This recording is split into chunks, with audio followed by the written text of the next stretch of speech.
Hello friends, this is Jaswinder Turan. I am English teacher. तो dear students, आज हम आपको जो करियर के बारे में कुछ बातें बताएंगे। जैसे कि आप सब जानते हो, 10th क्लास के बाद बच्चों में कन्फ्यूज़न होता है कि हम किस करियर को चुनें। तो इसी विषय को लेकर के हम आपके सामने ये छोटा सा प्रयास लेकर आए हैं और आशा है इससे बच्चों को काफ़ी जो नॉलेज है उसके अंदर इंक्रीज होगी और वो अपने एक अच्छे भविष्य को चुनने में, अपने एक अच्छे करियर को चुनने में ये चीज़ें काफ़ी हेल्प करेंगी। तो प्यारे बच्चों, हम सबसे पहले आपको बताएंगे कि जो टॉप 5 ऑप्शंस कौन से हो सकते हैं जो आप 10th क्लास के बाद चूज कर सकते हो। फिर उसके बाद हम 1 बाय 1 एक एक करके हम हर जो ऑप्शन है उसको आपके सामने डिस्कस करेंगे और फिर आपको जो भी अच्छा लगता है, जो भी आपको सूट करता है, अपनी पर्सनैलिटी के अनुसार आप उस करियर को चुन सकते हो। तो जैसा कि हम सबसे पहले आपको जो करियर के बारे में बताते हैं कि भाई करियर चुनना काफ़ी बड़ी बात होती है।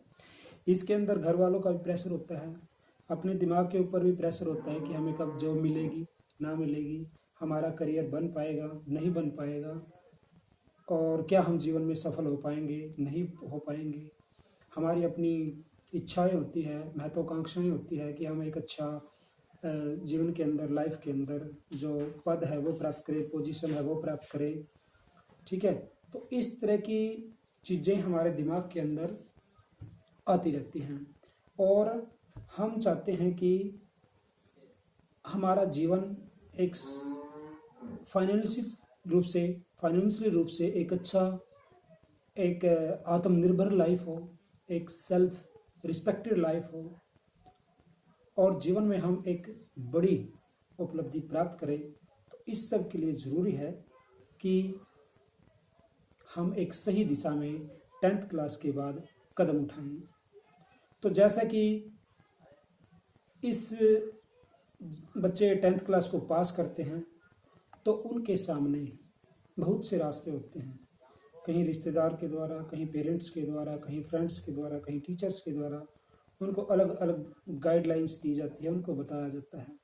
कई बार बच्चे जो प्रेशर की वजह से इस तरह का जो करियर है वो चुन लेते हैं जो बाद में उनकी पर्सनैलिटी के अनुसार सूट नहीं करता।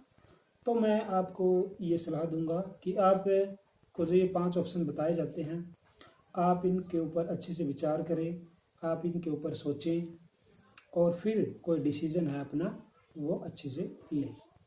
तो जैसा कि हम सबसे पहले शुरू करने जा रहे हैं कि भाई हम 5 प्रकार के जो लक्ष्य होते हैं। नंबर 1 जिसके अंदर हम लेते हैं साइंस। जो करियर के अंदर 5 पार्ट होते हैं 10th के बाद, सबसे पहले हम चूज कर सकते हैं साइंस को। तो साइंस का जो करियर है वो काफ़ी महत्वपूर्ण है क्योंकि इसके बाद हम इंजीनियरिंग में जा सकते हैं, मेडिकल में जा सकते हैं, रिसर्च कर सकते हैं। ठीक है, और इस प्रकार से हम कई तरह की जो धाराएं हैं इसके अंदर, कई तरह के जो रास्ते हैं वो हम चुन सकते हैं। और इसी प्रकार से जो हमारा साइंस का विषय है इसके अंदर फिजिक्स होता है, केमिस्ट्री होता है, मैथ्स होता है, बायोलॉजी होता है। ये अलग अलग प्रकार के जो साइंस की स्ट्रीम होती हैं। आगे जाकर ये भी फिर आगे इनके अलग पार्ट हो जाते हैं, अलग स्ट्रीम में ये अलग अलग चले जाते हैं। जैसे बायोलॉजी में हम जा सकते हैं, फिजिक्स का अलग है, केमिस्ट्री का, मैथ का, ये सब अलग अलग होते हैं, स्किप कर सकते हैं। तो अगर हम साइंस विषय को 10th के बाद चुनते हैं तो हम 5 प्रकार के जो हमारे पास टारगेट होते हैं, 5 प्रकार के ऑप्शन हमारे पास हो सकते हैं। नंबर 1 होता है बीटेक या बीई। नंबर 2 है bachelor of medicine and bachelor of surgery, यानी हम इसको कह सकते हैं एमबीबीएस। नेक्स्ट हमारा है बैचलर ऑफ फार्मेसी। उसके बाद है BSc home science, forensic science, bachelor of medical lab technology. तो इस प्रकार से हम अगर साइंस विषय को ऑप्ट करते हैं, साइंस विषय को चूज करते हैं, तो हमारे पास 5 रास्ते या 5 जो ऑप्शन है वो हमें प्राप्त होते हैं। इसी प्रकार नेक्स्ट हमारी जो 10th के बाद हम चुन सकते हैं, जैसे कॉमर्स स्ट्रीम को अगर आप चुनते हो तो कॉमर्स स्ट्रीम के अंदर हमारा जितना भी अकाउंट से रिलेटेड है, जैसे कि चार्टेड अकाउंटेंट है, बिजनेस मैनेजमेंट है, एडवर्टाइजिंग एंड सेल्स मैनेजमेंट है, डिजिटल मार्केटिंग है और ह्यूमन रिसोर्स डेवलपमेंट है।